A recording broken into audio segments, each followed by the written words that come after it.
Alright, here's the TR3 Aceca build. I guess this is the second day. Inside, got it pretty level. Something's wrong with the suspension. I had to put the whole frame on blocks. But it's pretty freaking close. So,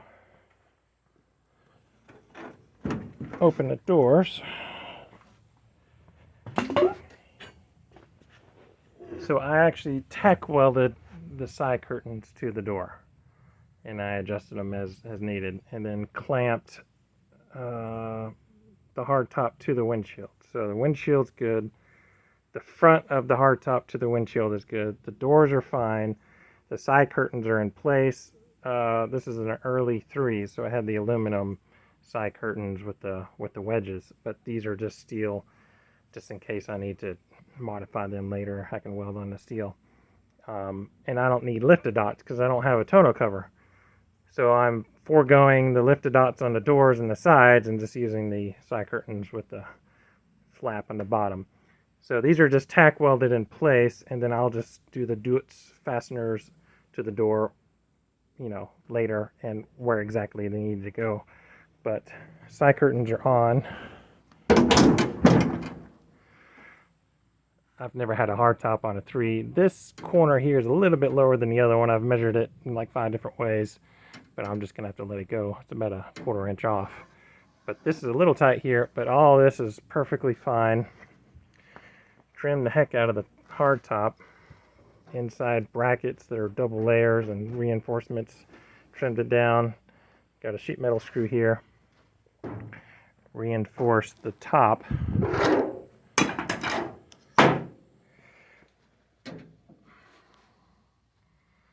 The top is actually welded with structural braces across to keep the shape, the curve, and across the rear of the car, because that rear deck section is gone, gas tank is gone. Support there, because when I actually cut this section out here, it's going to get all floppy. Well, I'm assuming it would get floppy, because of that curve is holding its shape. So it's all tacked in place. So the curve and the shape should stay when I trim it down for the top. So this spray paint mark was my original first marking. And then that curve blends in pretty damn well, if I may say so. And that's just clamped. So I'll probably just cut this straight across, dolly out this little bump. I'm going to de-seam the drain rails later. I'm just going to, once all this is tacked in place, then I can just cut the drain rails out, you know, a few inches at a time, weld it, cut it off, weld it, blah, blah, blah. So I'm going to do a step weld here. So once I get this marked exactly where I need it, I'll cut the hard top, step it, and then put the hatch into that step and then weld it. And I had actually cut this in half when I was first mocking it up, which is good because it's actually overlapping. So release stress. So that's overlap, so I can trim that back a little and then weld that. Hatch is pretty good, fitment wise. The hatch itself isn't so great. There's a big dent right here. I don't have the hinges on it. I need to find the hinges. I think they're in another parts car in the back. So this is a Mark II hatchback. So the back of this went more rounded versus the Mark III that dipped straight out and then down. So I ended up just trimming this a bunch of times, and then I trimmed it again, and then once I cut the drain rails from the boot lid section, the top actually went underneath that, so that actually works out pretty good. The problem is this bend here.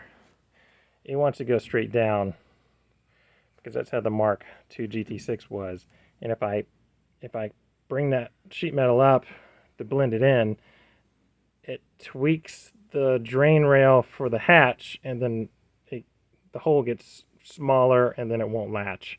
So I have to relax that and have it go down this way, and then I'll probably just tack it in place, and then later on I'll just cut that whole section off and then just make all new pieces that blend in.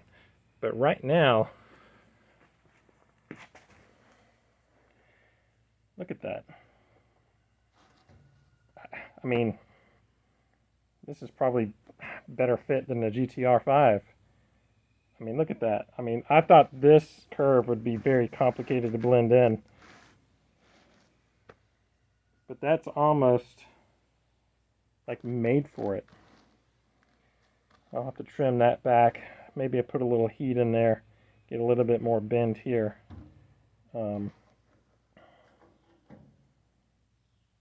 De-seaming, that's going to be a pain. Now the other option is leaving the seam.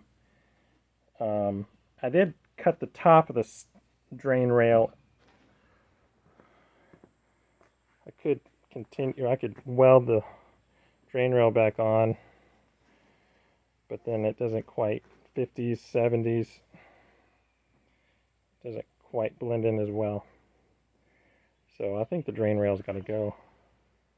It'd be a pain to weld it, cut it and weld it, but it'll be fine. I'm going to leave the vent. There's no reason to take the vent out. Zoom out. There we go.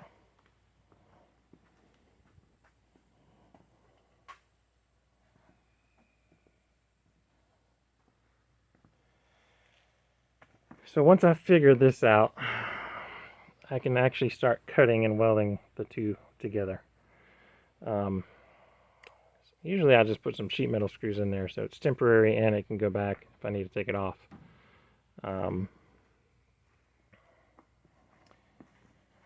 That's pretty freaking awesome. So the plan is put the fuel tank in the spare tire. But the problem is it's not perfectly level, but it's got a little bit of a dip. But it's not deep enough gravity-wise to have a pickup tube down there. Where am I going to put my pickup tube?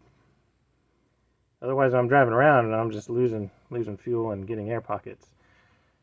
And if I do a surge tank or something, there's no way for me to actually insert it into the spare tire. So I'm probably going to have to cut the top of the trunk floor out, recess the fuel tank into the spare tire compartment. I can have a reservoir tank to go down into the frame behind the differential away from the exhaust, and then have a pickup tube with the filler either here. I might even work, I don't know. It's kind of one of those two. Don't want to go into the fender. Definitely need to go in here or here. I don't think I can do it in the back like a dove. I don't think there's enough gravity. Oh, I could put it right here. Oh, I have to play around with that. But there's a little bit of a bump here for the top. I may just dolly it out so it blends in. But again, look at that. That's pretty good so far. Same thing over here. Just spot welded the rusty side curtains under the door. So the gap's really nice.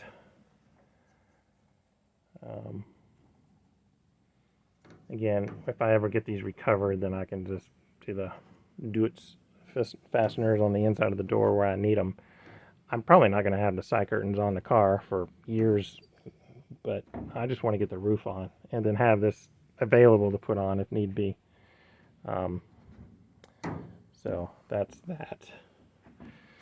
Floors are gone, not a big deal. I can make those in a day, and $100 with sheet metal. The rockers, I'll probably just replace the rockers.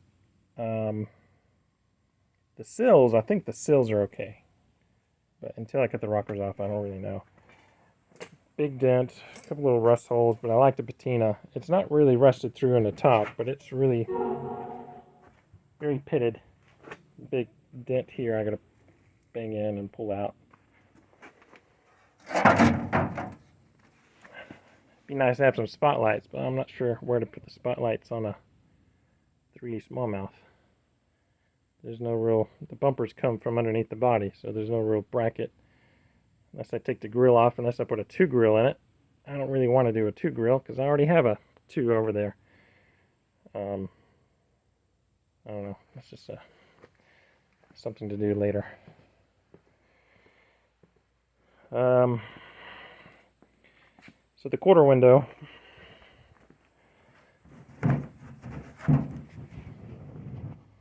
Quarter window's got, I need to follow this line.